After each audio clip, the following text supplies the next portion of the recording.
नमस्कार, आप देख रहे हैं आर्य न्यूज। मैं हूं आपके साथ पल्लवी सिंह। रुक करेंगे दिन भर की बड़ी खबरों की ओर। तो बता दें कि बसपा प्रमुख और यूपी की पूर्व सीएम मायावती ने बीजेपी पर जमकर निशाना साधा है। प्रबुद्ध सम्मेलन के दौरान समापन समारोह में उन्होंने लोगों को संबोधित किया और इसके साथ ही अगले साल बसपा की सरकार बनाने का दावा किया है। मायावती ने दावा किया कि प्रबुद्ध वर्ग के लोग बसपा की सरकार बनाने में सहयोग करेंगे। मायावती ने आगे कहा कि पार्टी महासचिव सतीश चंद्र मिश्र ने ब्राह्मण समाज के लोगों को दलितों की तरह कभी भी गुमराह न होने वाला और न किसी के बहकावे में या प्रलोभन में आने वाला समाज बनाने का प्रयास किया है।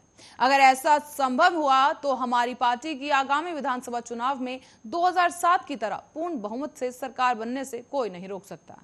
मायावती ने आगे कहा कि मुझे दलित वर्ग पर हमेशा ही गर्व रहा है। दलित वर्ग ने बिना गुमराह और बहकावे में न आकर पार्टी के कठिन से कठिन दौर में भी बसपा का साथ नहीं छोड़ा। ऐसे में ये लोग मजबूत चट्टान की तरह हमेशा अपनी पार्टी के साथ खड़े रहे।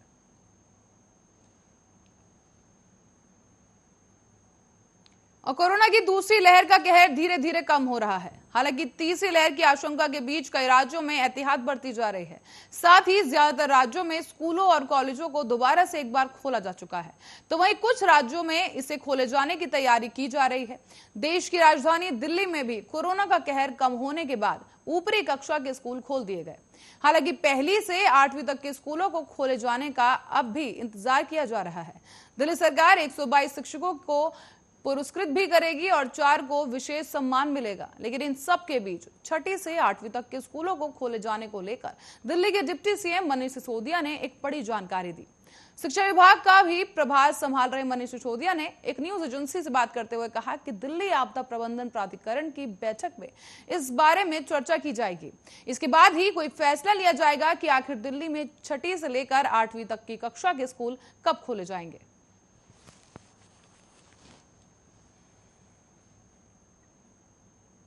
वहीं इंडियन कोस्ट गार्ड में प्रमोशन के लिए आईजी स्तर के अधिकारियों की तरफ से अपने रिकॉर्ड के साथ छेड़छाड़ का एक बड़ा मामला सामने आया है। सर्विस रिकॉर्ड में छेड़छाड़ को देखते हुए रक्षा मंत्रालय के प्रमोशन बोर्ड को भंग करते हुए पूरे मामले की जांच के आदेश जारी कर दिए गए हैं। बताते चलें, जानकारी के मुताबिक भारतीय तट रक्षक बल में जल्द ही आईजी इंस्पेक्टर जनरल रैंक के अधिकारियों का additional DG director general rank के लिए पदोन्नत होने जा रही थी और इसी को लिए एक प्रमोशन बोर्ड का गठन भी किया गया। लेकिन इस दौरान पाया गया है कि प्रमोशन के लिए कोस्ट गार्ड के तमाम अधिकारियों ने अपनी सेवा रिकॉर्ड में छेड़छाड़ की है ताकि एडिशनल डीजी की रैंक पर उनकी तरक्की हो सके। सूत्रों के मुताबिक ये भी बात सामने आई कि एक आंतरिक जांच की गई है जहां रक्षा मंत्रालय के एक ज्वाइंट सेक्रेटरी रैंक के अधिकारी पूरे मामले की जांच करेंगे। हालांकि इस पूरे मामले पर कोस्ट गार्ड की तरफ से कोई आधिकारिक जानकारी अब तक सामने नहीं आई है।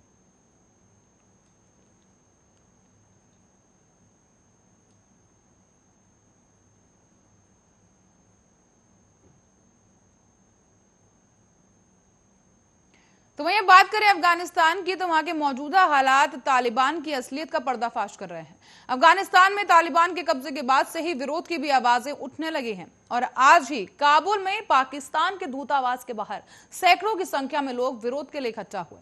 इनमें महिलाएं भी शामिल थी और इस दौरान प्रदर्शनकारियों ने पाकिस्तान पाकिस्तान अफगानिस्तान छोड़ो और आजादी आजादी के नारे लगाए। पाकिस्तान की साजिश के खिलाफ इस विरोध प्रदर्शन को दबाने के लिए तालिबान ने ताबड़तोड़ फायरिंग की और भीड़ को तितर बितर कर दिया गया। ऐसे में तुलु न्यूज की तरफ से जारी किए गए एक वीडियो में भीड़ को भगाते हुए भी इन तालिबानियों को देखा जा सकता है। साथ ही गोलियों की आवाज भी सुनी जा सकती है। यही नहीं बल्कि तालिबान के लड़ाकों ने प्रदर्शन कवर कर रहे तुलु न्यूज के कैमरामैन वाहिद अहमदी को हिरासत में ले लिया और कैमरा जब्त कर लिया गया। तुलु न्यूज ने ट्वीट कर यह जानकारी भी दी। तो ये आपको दिखाते हैं किस तरीके से वहां पर जो है लोग विरोध प्रदर्शन कर रहे हैं और नारेबाजी की जा रही है।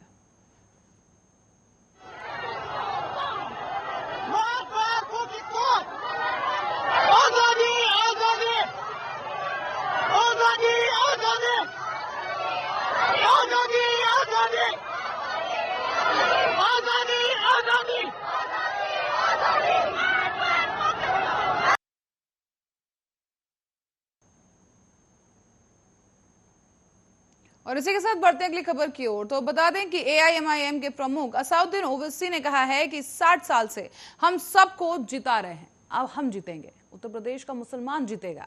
अब हम 2022 के विधानसभा चुनाव में 100 सीटों पर चुनाव लड़ेंगे। साथ ही उन्होंने ये भी कहा कि हम सबको साथ लेकर चुनाव लड़ेंगे, हिंदुओं को भी टिकट दिया जाएगा, ओबीसी और दलित हमारे भाई हैं, सबको बराबर से भागीदारी दी जाएगी और हमारे पास बहुत सारे एप्लीकेशंस भी आ रहे हैं। तो वहीं इसी मौके पर ओबीसी ने प्रयागराज के डॉन पूर्व सांसद अतीक अहमद और उनकी पत्नी शाइस्ता परवीन को पार्टी की सदस्यता भी ग्रहण करवाई है। इसी बीच आपको बताते चलें कि ओबीसी ने कहा है कि उत्तर प्रदेश में हर समाज, हर बिरादरी को पॉलिटिकल लीडरशिप है, ऐसे में उनकी एक पहचान है। इसी तरह मुसलमानों की भी एक स्वतंत्र आवाज होनी चाहिए। उन्होंने कहा है कि उत्तर प्रदेश में मुसलमानों की स्थिति बहुत ही ज्यादा खराब है। स्कूल में ड्रॉप आउट बहुत हैं, सिर्फ 2% बच्चे ही ग्रेजुएट करते हैं। हम लीडरशिप की बात करते हैं और राजनीतिक हिस्सेदारी की बात करते हैं, इसीलिए सभी हमारा विरोध कर रहे हैं। उन्होंने कहा है कि हम सबको साथ में लेकर चुनाव लड़ेंगे।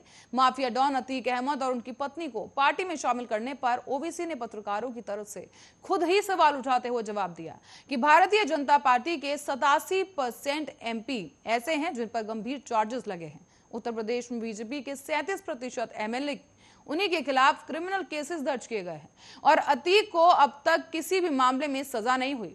उन्होंने ये भी कहा कि अतीक और उनकी पत्नी के पार्टी में शामिल होने से 2022 के विधानसभा चुनाव और उसके आगे पार्टी के जो काम होंगे उसमें सहूलियत मिल सकेगी।